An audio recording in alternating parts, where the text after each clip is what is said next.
تب جاتا ہے۔ پریکٹیکلی طور پر آپ اپنے گھر میں اس کا جائزہ لے سکتے ہیں۔ بڑا حساس بشاس بچہ ہے، بڑا خوبصورت ہے، من موہنے والا ہے، چہرے کی کیفیت دل کو اپنی طرف امپریس کرتی ہے، لیکن جب آپ اپنے ہاتھ کو بڑھائیں گے مسکراتے ہوئے تو بچہ مسکراتا ہوا آپ کی طرف ہاتھ بڑھائے گا، لیکن اگر آپ نے مسکرایا نہیں اور تیز نظروں سے گھور کر کے 1.5 اور 1.25 سال کے بچے کو دیکھ کر ہاتھ پھیلایا تو وہ اپنا ہاتھ نہیں بڑھاتا ہے۔ کیوں؟ اس لیے کہ اتنی بات تو ایک نومولود بچہ بھی جانتا ہے، پیار کی بولی کیا ہے اور نفرت کی بولی۔ پیار کا چہرہ کیسا ہوتا ہے، نفرت کا چہرہ کیسا ہوتا ہے، نومولود بچہ بھی جانتا ہے۔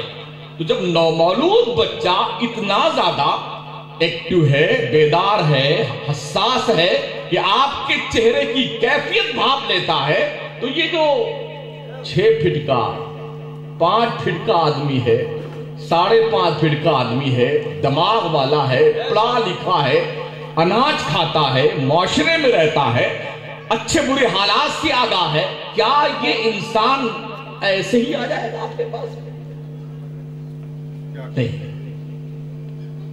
اسی لیے آداب مبلغین میں یہ آتا ہے، مبلغ کو اپنے غصے کو نہ صرف یہ کہ طلاق مغلظہ دے دینی چاہیے، بلکہ ہمیشہ کے لیے پی جاؤ غصہ، بالکل اس ڈاکٹر کی طرح جس ڈاکٹر نے مریض کا آپریشن کرنا شروع کیا، پھوڑا کا مواد نکالنا شروع کیا، ہم دیکھتے ہیں مریض گالیاں بھی دیتا ہے، ڈاکٹر کبھی لات مارتا ہے، کبھی تھپڑے مار دیتا ہے، ڈاکٹر اسے کچھ نہیں کہتا ہے، کچھ نہیں کہتا، اسے اپنے کام میں لگا رہتا، مار بھی کھا لیتا ہے، گالی بھی کھا لیتا، اسے پتا ہے یہ مریض دراصل مرض کے درد کی کراہ سے اپنے آپ پر مجبور ہے، اس لیے ہمیں گالیاں دے رہا ہے، لیکن جب اس کا درد دور ہو جائے گا زندگی بھر ہمیں دعائیں دے گا۔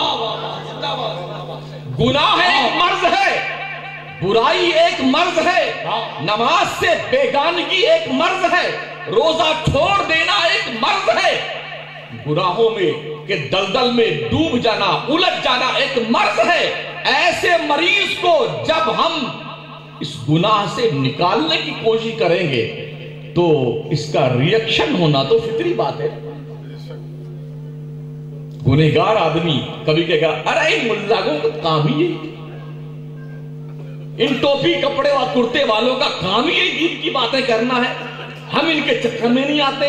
اناپ شاپ بات بھی لوگ بولتے ہیں، گالیاں بھی لوگ دیتے ہیں مولانا لوگوں کو، الٹی سلٹی باتیں بھی کرتے ہیں، لیکن اس کا ریئیکشن ایک عالم کی طرف سے، مبلغ کی طرف سے، مصلح کی طرف سے یہ نہیں جانا چاہیے کہ ہم بھی تم سے نفرت کرتے ہیں، اس لیے کہ ڈاکٹر مرض کا دشمن ہوتا ہے، مریض کا دشمن نہیں ہوتا ہے، اور ایک مبلغ گناہ کا دشمن ہوتا ہے، گنہگار کا دشمن نہیں ہوتا ہے۔ نعرے تکبیر، نعرے رسالت، جشن عید میلاد النبی، علماء اہل سنت، استعلامہ شاہ مفتی شمس الدین صاحب قبلہ، نعرے تکبیر، نعرے رسالت۔ گناہوں کی دشمنی کی بنیاد پر گنہگار سے نفرت کرنا دانش مندی کے قبیل سے نہیں ہے، یہ حماقت ہے۔ اگر کوئی مبلغ، کوئی مصلح ایک مریض کا علاج کرتے کرتے اپنے آپ کا آپا کھو بیٹھے، یقینی طور پر یا مریض نہیں بچے گا یا معالج نہیں بچے گا۔ دوسری بات، بہت سارے ایسے لوگ ہیں، اکثریت، ہر فزیشین ڈاکٹر سرجن نہیں ہوتا ہے، ہر فزیشین سرجن نہیں ہوتا ہے، لیکن اگر ہر فزیشین آپریشن تھیٹر میں پہنچ جائے اور چیر پھاڑ کے کام کرنے لگ جائے، بائی پاس سرجری شروع کر دے، برین ہیمریج کا علاج کرنے لگ جائے، تو ہم نے یہ دیکھا ہے، اخبار پڑھا ہے کبھی وہ ڈاکٹر مریض کے پیٹ میں تولیہ چھوڑ کے باہر نکل آتا ہے، کبھی کینچی چھوڑ دیتا ہے، اچانک پھر 6 مہینے کے بعد پتا چلتا ہے یار جس مریض کا آپریشن کیا تھا اچھا ہونے کے لیے، یہ واپس برا کیوں ہو رہا ہے، پریشان کیوں ہو رہا ہے، درد سے کرا کیوں رہا ہے۔ جب واپس اس کی سونوگرافی ہوتی پتا چلتا فزیشین صاحب سرجن بن گئے تھے، انہیں پتا ہی نہیں تھا کہ کینچی باہر نکالنی چاہیے کہ اندر ڈالنی چاہیے۔ جی حالات خراب، یہی حال ہمارے علماء کی برادری کا ہے۔ ہر مولانا مناظرے پہ تلا ہوا، ہر مولانا، اسے یہی پتا نہیں کہ مناظر ہوتا کون ہے۔ انتشار جو ملت میں ہے وہ صرف اس بنیاد پر ہے، کیپیسٹی تو کچھ نہیں ہے اور باتیں کر رہے ہیں اوج ثریا پہ پہنچ۔ گڑبڑی یہاں پیدا ہوتی ہے۔ آخری انسان اشرف المخلوقات ہے نا یار۔ ہمارا حزب مخالف کیوں کوانٹٹی میں بڑھتا جا رہا ہے ہم سے؟ کیوں؟ سوچنے کا وشے یہ ہے، ہمارا اپوزٹ پارٹی کا آدمی کیوں اس کی جماعت کی تعداد بڑھتی جا رہی ہے؟ صرف واحد وجہ ہے کہ ان کے پاس اخلاق ہے، بھلے ہی دکھاوے کا کیوں نہ ہو۔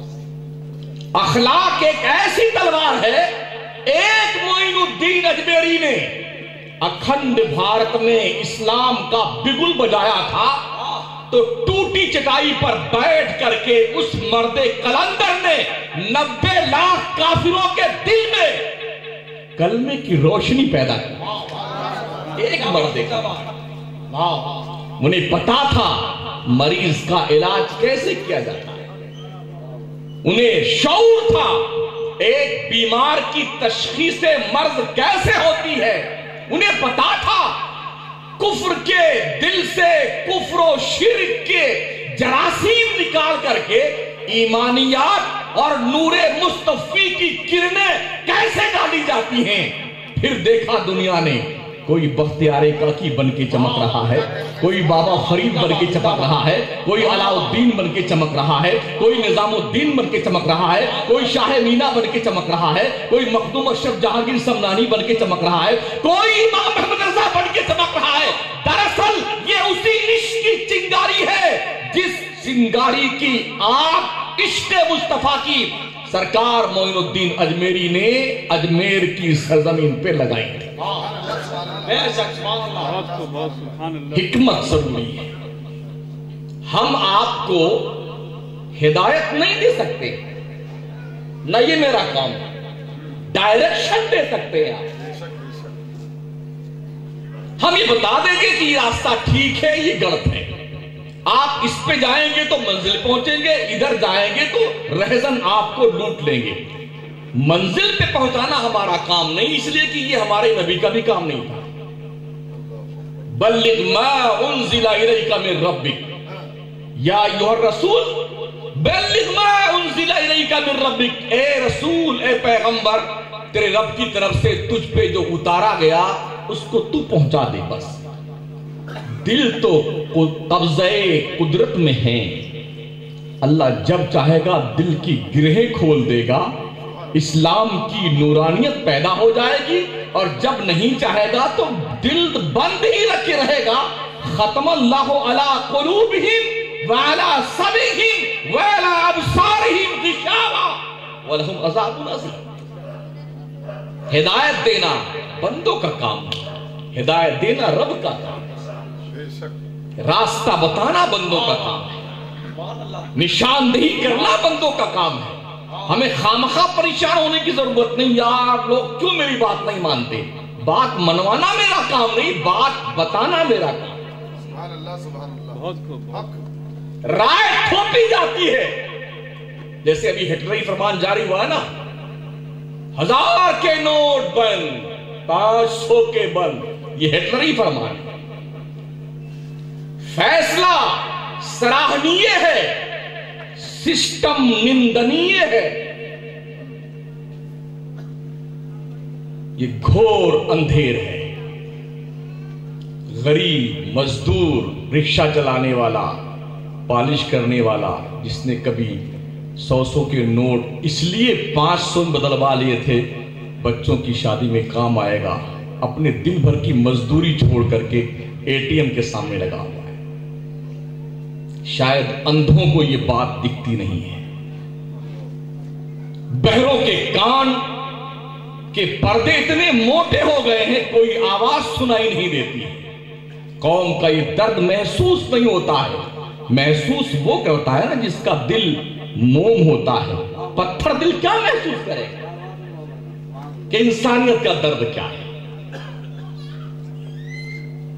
تو عرض کرنے کا مطلب یہ ساتھیوں، ہم اپنے فیصلے کو تھوپے نہیں، اگر فیصلہ تھوپنے لگ جائیں گے تو آپات کال استھتی بن جائے گی، جیسے ابھی بن گئی۔ پورا ملک روڈ پہ آ گیا ہے اور مسٹر مودی جی جاپان جا کے ڈھول بجا رہے ہیں، ڈھول بجا رہے ہیں۔ ایک تیر سے اتنے شکار کھیلے ہیں۔ ہمارا کہتا مسلمان کہتا ارے ایسا کر دیا ویسا کر دیا یوں کر دیا ہوں کر دیا۔ کیوں؟ آپ نے بھی کیا کچھ کم کیا ہے؟ نماز آپ نہیں پڑھتے، روزہ آپ نہیں رکھتے، زکوٰۃ ڈھنگ سے ہم آپ نہیں دیتے ہیں، زبان پہ ہمارا کنٹرول نہیں ہے، گالیاں ہم بکتے ہیں، چغلیاں ہم کھاتے ہیں، غیبتیں ہم کرتے ہیں، بھائیوں کے حق پہ ڈاکے ہم ڈالتے، بے ایمانی ہم کرتے ہیں، اتنے سارے جرائم ہم کرتے ہیں، اور پھر بھی امید ہے اللہ ہم پہ رحم نہیں کرتا ہے۔ تو کیوں رحم کرے گا؟ کیوں رحم کرے گا؟ رحم جب اس نے کیا تھا نا تو 313 نے میدان بدر میں ان مشرکین اور کفار کے چہرے کی ہوائیاں اڑا کے رکھ دی، جو ساز و سامان سے چڑھ کے آئے تھے اور بے سر و سامانی کے عالم میں مسلمانوں نے پٹک پٹک کے مارا بدر کے میدان۔ وہ 313 تھا۔ آج دنیا کے نقشے پہ مسلمان 1.5 ارب کی تعداد میں بستا ہے، 1.5 ارب ہے مسلمان۔ مگر ایسا کیوں ہو رہا ہے کہ ہم پر اللہ کی رحمت نہیں برس رہی، ہمارا کوئی مددگار نہیں ہے، کوئی پرسان حال نہیں ہے؟ صرف ایک ہی وجہ ہے، بقول شاعر جب میں کہتا ہوں کہ یا اللہ میرا حال دے، حکم ہوتا ہے کہ پہلے اپنا نام اعمال دے۔ قریبان میں جھانک کے دیکھ لو پیارے، پتہ چل جائے گا۔ عرض میں کر رہا تھا ساتھیوں، اللہ فرماتا ہے محبوب کی ذمہ داری کیا ہے؟ اللہ کی آیتیں تلاوت کریں اور تبلیغ کرنے کے حوالے سے جو میں عرض کر رہا تھا، اللہ فرماتا ادعو الی سبیل ربک بالحکمت والموعظۃ الحسنہ۔ حکمت، موعظت، اچھی بات کہہ کے لوگوں کو رب کی طرف بلایا جائے، اور کبھی بحث و مباحثہ مجادلہ کی نوبت آ جائے تو وجادلہم باللتی ہی احسن، ایسے